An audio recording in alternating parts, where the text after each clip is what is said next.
Slang is one of the hardest things in the world to understand, for a person to understand. And no matter how many books they try to write on slang or street talk or ebonics or whatever it is, there can never be one. Because the whole idea behind slang is that you have to know the person to know where they're coming from.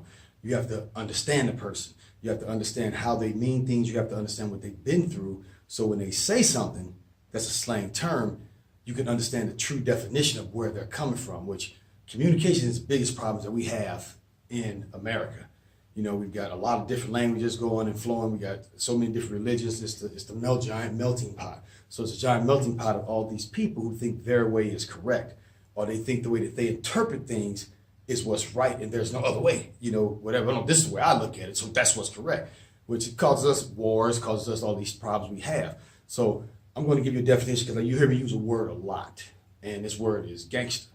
All right, now, of course, if you watch TV, you watch CNN, you live out in the really nice neighborhoods, then to you, a gangster is a bad person. It's a bad thing for somebody to be gangster. Or if you watch the old, gangster movies from back in the day where they shooting up everybody with Tommy guns, you say, oh man, that's getting. So that's not what I mean when I say gangster. And there are a lot of people from my culture and from my background in my neighborhood, when I use that word, they know exactly what Jermaine means when he says, man, that's gangster, baby. But damn, you gangster.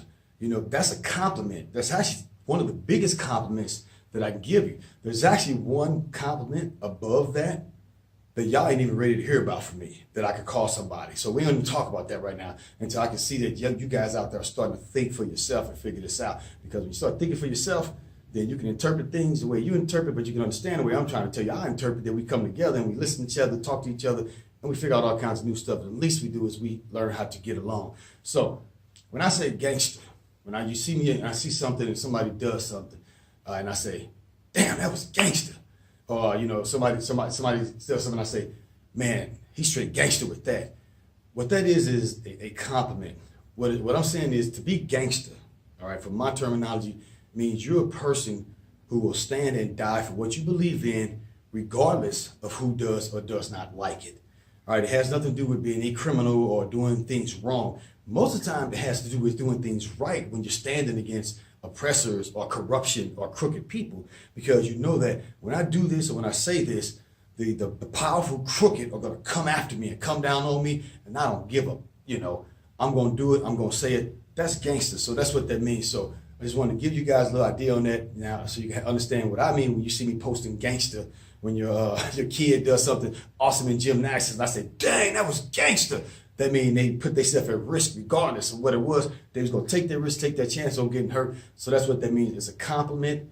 It's a good thing coming from me. And take this, message that I'm telling you. And when you start dealing with people, don't get offended so fast. When they say something, when they do something, don't let it offend you so fast,